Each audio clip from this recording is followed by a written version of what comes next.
air and water.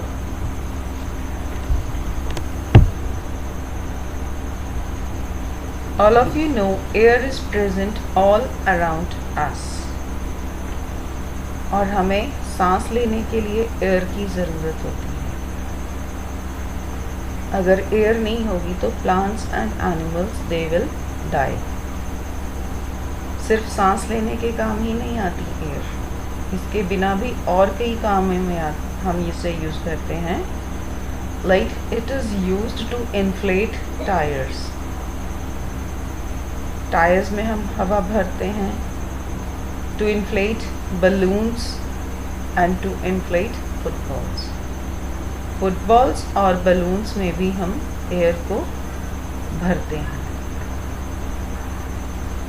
आपने imagine किया है कि अगर हवा नहीं चल रही होती तो आपका पतंग भी कभी नहीं उड़ता. So it means air holds the kites in the air, and aeroplanes are also holded by the air in the atmosphere when they are flying. Now air किस चीज़ से बनी होती है? Air is a mixture of gases. First is nitrogen. सबसे ज़्यादा जो gas in the air होती है that is nitrogen.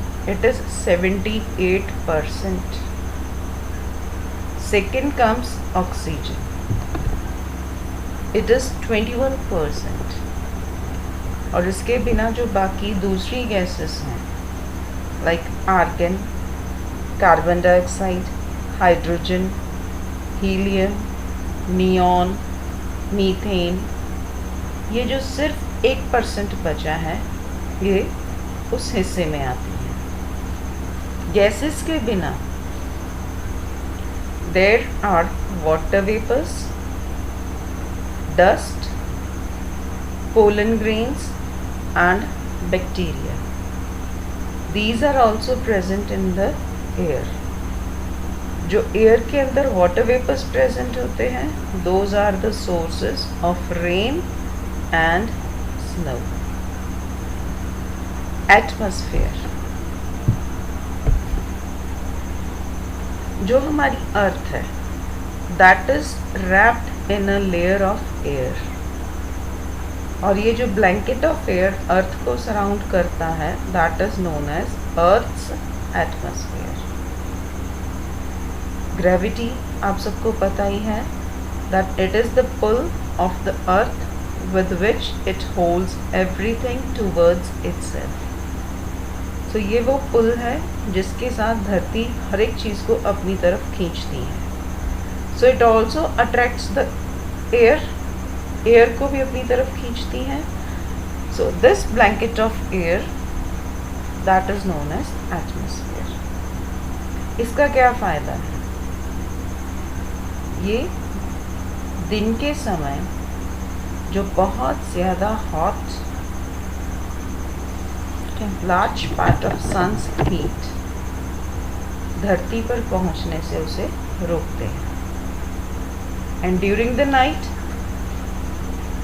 जो हीट धरती में से निकलती है उसको बाहर एटमॉस्फेयर से बाहर नहीं जाने देते ताकि ड्यूरिंग द नाइट जो अर्थ है वो फ्रीज ना हो जाए, उसका जो टेम्परेचर है टू मच लो ना हो जाए.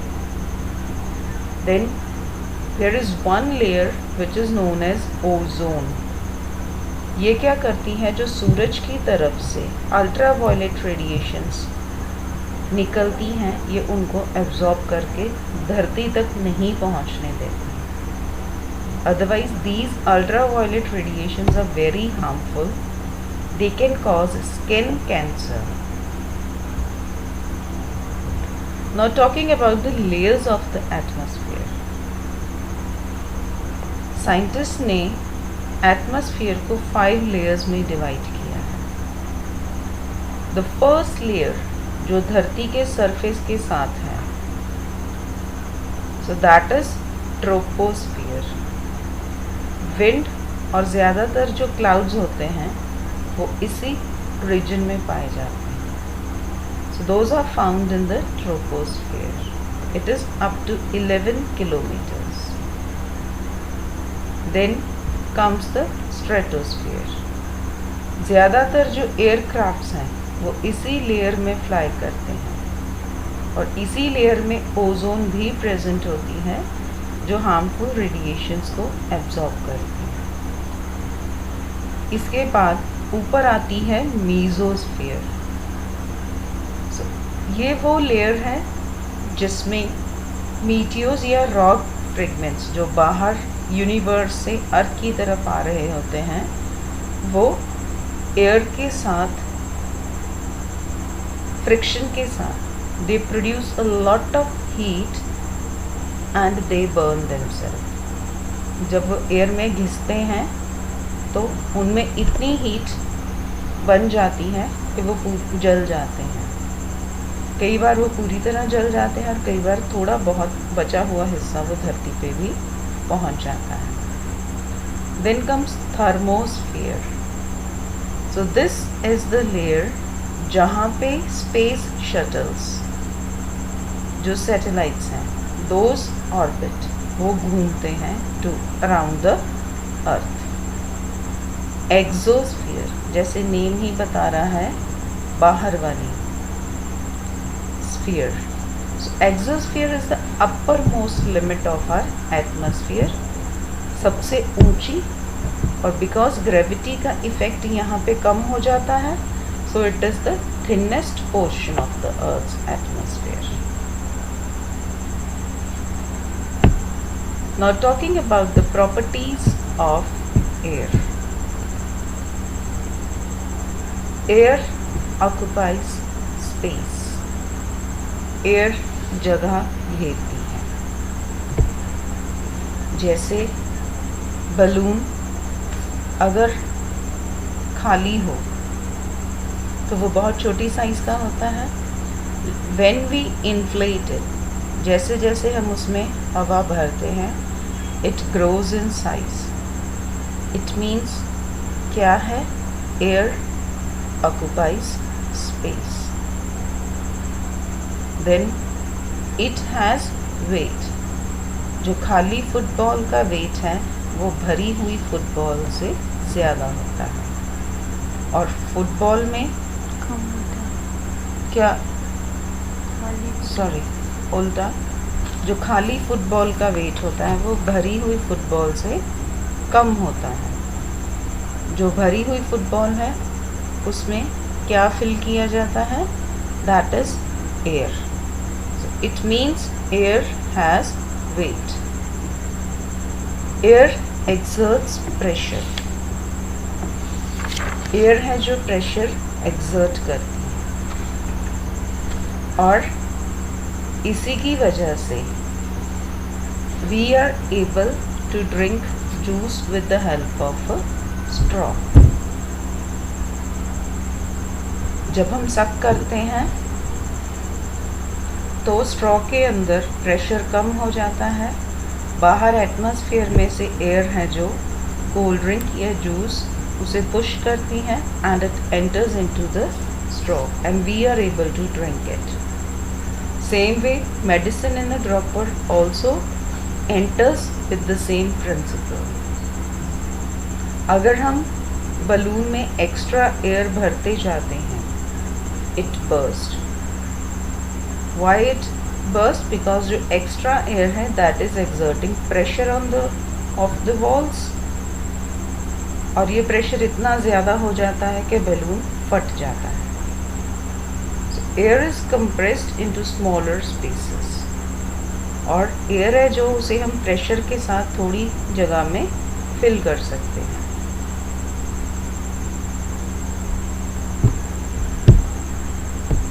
Now talking about water. Water is most important liquid on the earth because water के बिना भी life survive नहीं कर सकती। So all plants and animals need water. Drinking के बिना भी water के कई uses हैं। It is used for washing, for cooking, for irrigating crops, to clean and for recreational activities. और the power of flowing water है जो that is used for generating electricity, hydro electricity, पानी की मदद से जो बिजली बनती है on the dams, in the hydroelectric power stations, so that is with the help of flowing water. Now water is present on 75% of the earth's surface, in the oceans, in the rivers, in the lakes, but सारा पानी पीने के लायक नहीं है. A very little amount of water is fit for use. Domestic waste जो घरों में से वेस्ट निकलता है, एंड द इंडस्ट्रियल वेस्ट जो इंडस्ट्रीज में से वेस्ट आता है, so that when thrown in the water it pollutes the water. और जो substances water को pollute करते हैं those are known as pollutants. Now talking about the impurities. दो तरह की impurities पाई जाती हैं in water. Soluble impurities जो पानी में घुल जाती हैं like salt and many chemicals. Insoluble impurities वो impurities जो पानी में नहीं घुलती like mud, oil, etc. Now how to remove these impurities? Talking about the removal of the insoluble impurities. वो impurities जो नहीं घुलती उन्हें हम कैसे निकाल सकते हैं? First method is sedimentation. Sedimentation में क्या होता है? जो big particles होते हैं of the impurities, they settle down. जैसे कि स्लाइड में आपको नज़र आ रहा है, those particles are settling down at the bottom of the surface. Then comes decantation. जब सेडिमेंटेशन प्रोसेस में जो इम्प्योरिटीज़ हैं वो नीचे बैठ जाती हैं, तो ऊपर से अगर हम लिक्विड को बिना डिस्टर्ब किए हुए दूसरे बर्तन में निकालते हैं, so that process is known as decantation. Next is filtration. यहाँ पे क्या होता है, जो इम्प्योर लिक्विड है उसे हम फिल्टर पेपर में से गुजारते हैं. सो फिल्टर पेपर एक छन्नी का काम करता है. सो जिसके ऊपर जो सॉलिड रेजिड्यू है वो बच जाता है और नीचे क्लियर वाटर पास आउट हो जाता है. एंड जो सॉलिड मटेरियल बचा in the filter paper that is known as residue. And जो लिक्विड हमने दूसरे बर्तन में कलेक्ट किया that is known as filtrate. Now talking about the removal of soluble impurities. जो इम्प्योरिटीज़ पानी में घुल जाती हैं उन्हें हम कैसे रिमूव कर सकते हैं? First method is evaporation. Evaporation आप सबको पता ही है, is the change of water into the water vapour on heating. जैसे कि यहाँ पे नज़र आ रहा है, वाटर इज़ बीइंग हीटेड और वाटर के ऊपर भाप बन रही है. So this process is evaporation. So जो भाप होती है वो वाटर का गैसियस फॉर्म है. सो इम्प्योरिटीज़ लिक्विड में रह जाती हैं एंड द वाटर वेपर जो है वो भाप बन जाते हैं. Now after evaporation is distillation. जो वाटर वेपर्स इवेपोरेशन से बने हैं those are passed through a tube, और जब वो ट्यूब से गुजरते हैं they condense, they again change into the liquid. और ये जो लिक्विड है that is pure water. So this pure water is collected in another container and this is known as distilled water, because ये distillation के process से collect हुआ है। इस प्रोसेस में इवेपोरेशन और कंडेंसेशन दोनों साथ साथ चलते हैं। सो पहले हम हीट किया वाटर को, इवेपोरेशन हुई, जब वो ट्यूब में से गुजरा तो कंडेंसेशन हुई। नाउ डिस्टिल्ड वाटर कहाँ पे यूज़ किया जाता है? In batteries, cars and inverters. Science labs में यूज़ किया जाता है and for making the medicines, because this is the pure form of water.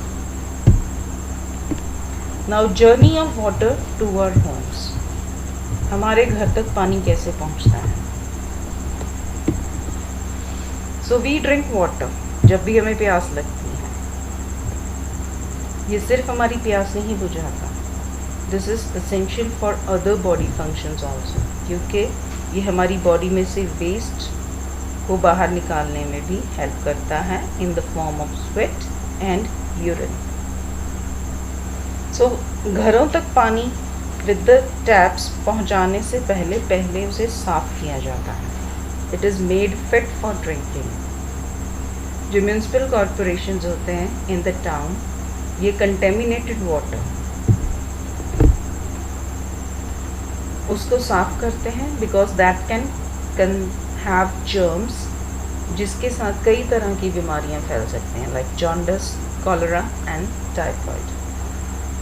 So water है जो, इसे कई तरीकों से साफ किया जाता है। First is sedimentation. So water source, चाहे वो रिवर हो चाहे वो पॉन्ड हो, वहाँ से पंप करके टैंक में स्टोर किया जाता है और उसमें फिर केमिकल्स ऐड किए जाते हैं, लाइक पोटेशियम। सो ये जो केमिकल्स हैं ये इम्प्योरिटीज़ को भारी कर देते हैं and they settle down, so they make a sediment.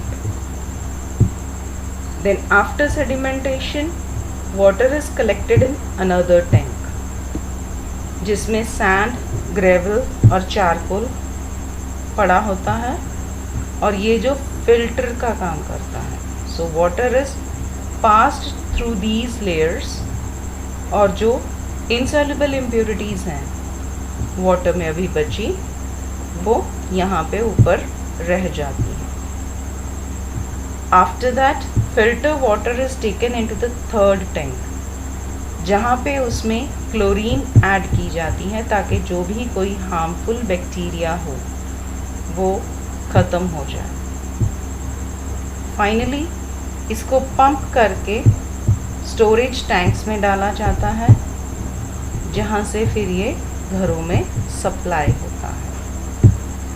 And when we open the tap in our home, तो ये वो पानी है जो हमें घर में मिलता है। लेकिन again it is not necessary कि ये साफ़ हो, बिकॉज जब ये वाटर पाइप्स में से पास होके आता है तो it can get contaminated. So to make it germ free, पहले इसे बॉयल कीजिए, either use water filters to kill those germs. Thank you. Save water, save life, because water is precious and we should not waste it. Thank you.